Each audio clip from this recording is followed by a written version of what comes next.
विविधतेतून एकता नटलेली असलेल्या आपल्या भारत देशात सर्वधर्म समभाव आणि मानवतावादी समतेच्या मैत्री भावनेच्या विचारांचे विविध कार्यक्रम संपन्न होतात। यामध्ये गेट टुगेदर अर्थात स्नेहमिलन हा कार्यक्रम मानवतावादी मैत्री भावना जोपासणारा कार्यक्रम आहे। मित्र वणव्यामध्ये गारव्यासारखा ही संकल्पना जोपासण्याकरता या कार्यक्रमाचे आयोजन करण्यात आले।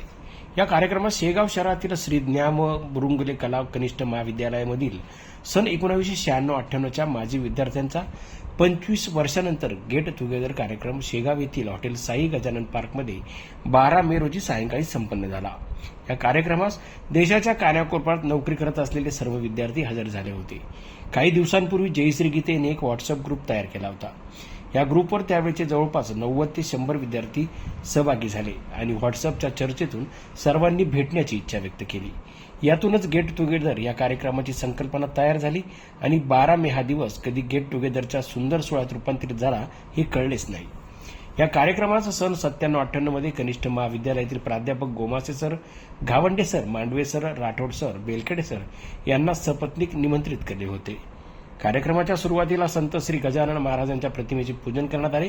यानंतर आठवणीच्या रूपाने आमच्या सोबत असणारे मात्र आमच्यातून निघून गेलेले असे पितृतुल्य कैलासवासी राणे काकाजी, वर्गमित्र मैत्रिणींपैकी सचिन सोनकर, ज्ञानेश्वर नेमाडे, ज्ञानेश्वर धारकर, रामारी होनाळे आणि लाडकी मैत्रीण जयमाला वर्गे यांना श्रद्धांजली वाहण्यात आली। यानंतर मान्यवरांचे सपत्नीक स्वागत आणि सत्कार करण्यात आला। कार्यक्रमात शिक्षक Gomase sir, Mandve sir, Gawande sir, Rathod sir यांनी विद्यार्थ्यांना मार्गदर्शन केले। आम्ही केलेल्या चांगल्या कार्याची दखल या कार्यक्रमातून पाहावयास मिळते असे मनोगत शिक्षकांनी व्यक्त करून विद्यार्थ्यांचे कौतुक केले आणि भावी वाटचालीत शुभेच्छाही दिल्या। 12 मे हा मातृदिन असल्याने सर्व महिलांना मातृदिनाच्याही शुभेच्छा देण्यात आल्या। या कार्यक्रमात विद्यार्थ्यांनी एकमेकांशी संवाद साधतात आपण करत असलेली नोकरी, व्यवसाय, पारिवारिक माहिती, मुलाबाळांचे शिक्षण याविषयी चर्चा केल्या। आपल्यापैकी कोणाला काही अडचण असल्यास एकमेकांना सहकार्य करण्याचे आवाहनही करण्यात आले।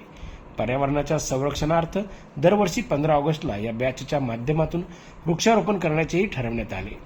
या कार्यक्रमाचे सूत्रसंचालन अनुराधा रणवरे व सरिता सांगळे यांनी केले, तर प्रास्ताविक देवचंद समदूर आणि आभार प्रदर्शन प्रमोद काळे यांनी केले। कार्यक्रम उत्तम पद्धतीने पार पाडण्यासाठी आयोजक जयश्री गीते, ॲडव्होकेट दीपक भोजने, ॲडव्होकेट कैलास गुप्ते, लक्ष्मीकांत शेलकर, रवी शेळके, प्रमोद काळे, प्रफुल्ल वाटाणे, संदीप कराळे, देवचंद समदूर, कविता शेगोकर, अनुराधा रणवरे, सरिता सांगळे यांनी विशेष मेहनत घेतली। संपूर्ण कार्यक्रमाचे सुंदर आयोजन करून सर्वांना आनंद देण्याचे श्रेय आयोजक ग्रुपला देण्यात आले। कार्यक्रमाच्या शेवटी सर्वांनी स्नेहभोजन करून आनंदाच्या शिदोरीचे वाटप करून मित्रमैत्रिणींना आनंदाने परत भेटण्यासाठी एकमेकांचा निरोप घेतला। जनजागर मराठीसाठी ऋषिकेश देटे, शेगाव।